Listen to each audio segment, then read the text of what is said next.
본문은 사무엘상 9장, 로마서 7장, 예레미야 46장, 시편 22편입니다. 사무엘상 9장은 사울이 하나님의 섭리에 따라 이스라엘의 왕으로 택함을 받는 과정이 기록되어 있는데요. 이때까지만 해도 이 사울의 모습은 겸손한 자였음을 보여줍니다. 로마서 7장은 율법과 죄의 관계에 대한 말씀으로 그리스도를 믿음으로 우리 안에 죄가 죽었으니 우리는 더 이상 율법에 매이지 않는다고 말씀합니다. 그러나 그렇다고 율법이 악한 것인가 하면 율법은 죄가 드러나기 위한 수단으로 또한 필요한 것임을 말씀하고 있습니다. 예레미야 46장은 애굽의 심판에 관한 예언 말씀입니다. 시편 22편은 다윗의 시편으로 대적자들의 핍박으로 인하여 고초를 당한 다윗이 하나님께 부르짖는 시이며 또한 그리스도께서 자기 백성을 위하여 당하실 순환을 예언한 시입니다. 성령의 길을 통하여 주시는 하나님의 은혜를 누리는 오늘 하루 되기를 바랍니다. 예레미야 45장까지 유다에 관한 말씀이 끝나고 이제 오늘 읽은 46장부터 51장까지는 이방에 대한 예언 말씀입니다. 애굽으로 시작하여 블레셋, 모압, 암몬, 에돈, 다메섹, 게달, 하솔, 엘람, 마지막으로 열방을 심판하는 하나님의 도구로 사용된 이 바벨론에 대한 심판 예언을 기록하고 있는데요. 1절에 보면 이방 나라들에 대하여 선지자 예레미야에게 임한 여호와의 말씀이라라고 말씀합니다. 하나님께서 유다뿐 아니라 모든 나라들에 관하여 앞으로 임할 일들에 대해서 말씀하고 있음을 보여줍니다. 이는 하나님께서 세상의 주관자이심을 우리에게 보여주는데요. 하나님께서는 이스라엘을 위하여뿐 아니라 우주와 세계 모든 역사를 주관하시는 절대 주관자이십니다. 우리가 역사를 보면 나라들의 흥망성쇠를 많이 보게 됩니다. 강한 나라를 중심으로 역사가 흘러가고 또 다른 강한 나라가 나타나면 다시 그 나라를 중심으로 역사가 흘러갑니다. 이 모든 흐름이 인간들의 우발적 또는 치밀한 결과물처럼 느껴질 때가 있습니다. 세상의 강자가 역사의 중심이 되며 그들이 역사를 움직이는 것 같지만 사실 세상의 강자를 세우시고 또 그들에게 세상을 움직이도록 허락하신 분은 하나님이십니다. 이 세상의 모든 역사는 태초부터 종말까지 구속사를 이끌어 가시는 하나님께서 그 뜻을 이루시기 위하여 섭리하신 이 결과물인 것입니다. 우리는 이 사실을 결코 잊어서는 안 됩니다. 우리가 살고 있는 지금 이 시대에도 하나님은 그분의 구속사를 이루시기 위하여 세계의 모든 나라들을 섭리하고 계십니다. 우리는 눈에 보이는 힘과 권세를 바라보고 의지해서는 결코 안 될 것입니다. 세상의 권세는 영원하지 않습니다. 오직 하나님만이 영원하시며 그분의 나라와 주권, 그분의 권세만 영원합니다. 그렇기에 우리는 오직 하나님을 섬기며 의지하며 살아가야 할 것입니다. 그렇게 할 때 쇠하지도 또 패하지도 못할 영원한 소망을 우리가 소유하게 될 수 있으며 또 세상에서 견고하고 흔들림 없는 복된 삶을 살게 될 것입니다.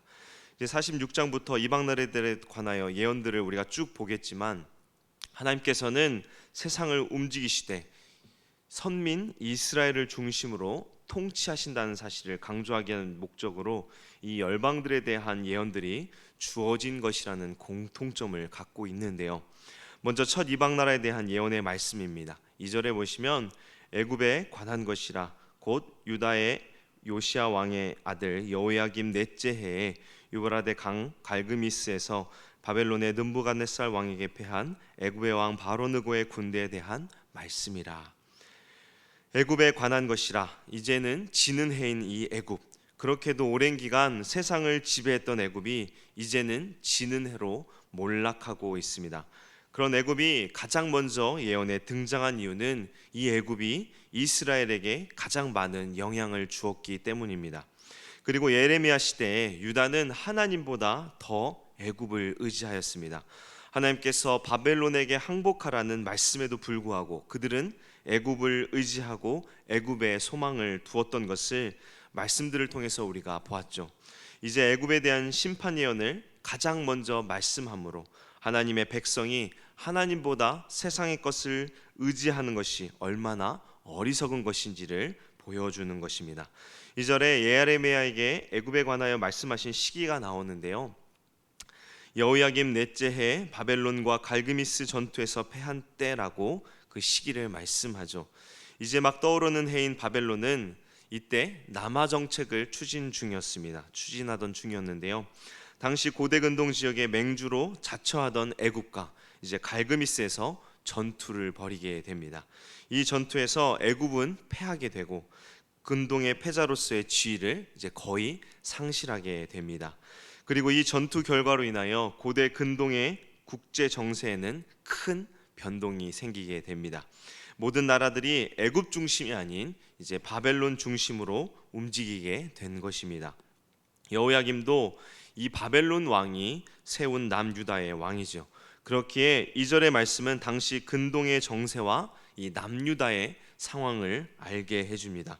3절과 4절을 보시면 애굽의 군대가 전쟁을 위하여 얼마나 철저하게 대비하는지를 볼 수 있는데요. 먼저 3절에 두 개의 방패가 나옵니다. 작은 방패는 주로 왼손에 들거나 왼팔에 붙들어서 매는 둥근 방패였습니다. 그 방패는 상체를 보호하는 용도로 자유자재로 조작할 수 있고 몸으로 싸우는 전투에 아주 유용합니다. 그리고 큰 방패는 팔자 모양으로 금속이나 나무같이 무거운 재질로 되어 있어서 날아오는 창이나 이 화살들을 막아내도록 고안된 방패입니다. 그래서 큰 방패는 전신을 막는 데 사용되었습니다. 이 두 방패는 당시 보병들이 사용하는 최첨단 무기였는데요. 애굽의 군대가 얼마나 강한 군대였는지를 알게 하는 말씀입니다. 4절에는 기병이 등장하죠. 4절에 보시면 너희 기병이여 말에 안장을 지워 타며 투구를 쓰고 나서며 창을 갈며 갑옷을 입으라. 당시 기병을 활용한 전투는 최첨단 전투 방식입니다. 즉 3절과 4절을 보면 애굽의 군대가 정말 막강했음을 알 수 있습니다. 그러나 이렇게 막강한 전력에도 불구하고 애굽은 패전을 하게 됩니다. 5절에 보시면 애굽이 바벨론과의 전투에서 패한 것을 보여주는데요. 여호와의 말씀이니라 내가 본즉 그들이 놀라 물러가며 그들의 용사는 패하여 황급히 도망하며 뒤를 돌아보지 아니하면 어찌미냐 두려움이 그들의 사방에 있음이로다. 5절의 주어가 누구인가 하면 나 하나님입니다. 즉 이 전투는 바벨론과 애굽의 전투인 것 같지만 실제로는 하나님과 애굽의 전투였던 것입니다. 애굽 군사들이 뒤로 돌아보지 않고 황급히 도망가는 것을 보고 어찌미냐 하고 놀랍니다. 전혀 믿을 수 없는 일이 일어난 것이죠. 최첨단 무기, 뛰어난 전투력, 하지만 패배함으로 그들은 두려운 공포에 사로잡혀 버린 것입니다. 하나님께서는 바벨론을 자신의 심판도구로 사용하시며 이 애굽을 패하게 하셨던 것입니다. 6절을 보시면 신속하게 퇴각하지만 다 전멸하게 될 것을 말씀하는데요. 발이 빠른 자도 도망하지 못하며 용사도 피하지 못하고 그들이 다 북쪽에서 유브라데 강가에 넘어지며 엎드려지는도다. 7절과 8절은 다시 애굽의 군대를 나일강과 비교합니다. 나일강은 해마다 넘쳐서 홍수가 나 주변의 모든 평원을 적심으로 농사를 가능하게 하였습니다. 애굽이 바로 이러한 나일강과 같다고 바로 느고는 호언장담합니다. 8절에 애굽은 나일강이 불어남 같고 강물이 출렁임 같도다. 그가 이르되 내가 일어나 땅을 덮어 성읍들과 그 주민을 멸할 것이라. 이 전투에 애굽 군사들만 전투에 참여한 것이 아닙니다. 9절에 보면 애굽과 동맹을 맺거나 용병으로 전투에 참여한 용사들도 많았습니다. 애굽 군사들도 당시 최고의 군사였는데 동맹국들과 용병까지 합친 막강한 전력을 보여주죠. 기병들이 달려나가며 뒤이어 방패와 창 그리고 활 잡은 많은 군사들이 전쟁터에 나가는 모습을 보았을 때 과연 누가 패배를 생각이나 했을까요? 그러나 그들은 철저하게 패배했습니다. 이 애굽의 패배의 날을 10절에 보시면 만군의 여호와께서 그의 대적에게 원수 갚는 보복일이라 라고 말씀합니다. 하나님께서 정의를 실행하시고 구원을 이루신 날인 것이라는 겁니다. 왜 하나님은 원수 갚는 보복일이라고 말씀하셨을까요? 그것은 교만한 애굽 바로 느고가 종교개혁을 통하여 거룩한 나라로 이끌고자 했던 요시야 왕을 죽이고 또 유다를 뒤흔들어 놓는 일들에 대한 보복을 의미하는 것입니다. 남유다는 하나님의 말씀에 순종하지 않았습니다. 바벨론에 항복하라는 말씀에 순종하지 않고 이 애굽을 의지하며 불순종의 길로 나아갔습니다. 유다는 애굽을 자신들의 피난처와 구원자로 의지하였던 것입니다. 이제 하나님께서 그런 애굽에게 수치를 주십니다. 갈그미스 전투에서 패한 애굽은 큰 상처를 입고 만신창이가 되어 11절의 말씀처럼 치료를 많이 받아도 효력이 없게 되었으며 영향력을 완전히 상실하게 됩니다. 이렇게 보면 세상의 진정한 주권자는 누구십니까? 우리는 하나님께서 세상을 주관하시는 절대 주관자이심을 깨닫게 됩니다. 세상의 모든 나라, 모든 왕들이 세워지고 폐하여지는 것은 모두 하나님의 이 권한 아래에 있습니다. 하나님께서는 자신의 구속사를 이루시기 위하여 세계 모든 나라들을 섭리하십니다. 이 구속사 아래 우리가 살고 있으며 또 역사가 이루어지고 있는 것이며 또 자신의 택한 백성을 중심으로 하나님께서 섭리하고 운영하고 계신다는 사실을 우리는 기억하며 우리의 소망, 유일한 하나님이심을 유한한 세상이 아닌 영원한 하나님께 두어야 함을 우리가 다시금 기억해야 할 것입니다. 또 하나님께서는 오늘 말씀을 통하여 애굽을 의지하는 유다가 얼마나 어리석은지를 깨닫게 합니다. 애굽은 무엇을 상징할까요? 바로 우리가 의지하는 세상의 모든 것을 의미합니다. 돈, 명예, 건강과 권력, 우리가 하나님보다 그러한 것들을 더 의지할 때 성경은 반드시 수치를 당하게 될 것이라고 말씀합니다. 유다 사람들이 애굽을 볼 때 믿고 의지할 만한 것으로 보인 것처럼 세상의 모든 것들은 믿고 의지할 만한 것처럼 우리가 여겨지게 됩니다. 그러나 애굽이 유다에 아무런 유익이나 도움을 주지 못한 것처럼 세상의 것들은 아무런 유익이나 도움을 주지 못합니다. 우리는 누구를 믿고 의지해야 될까요?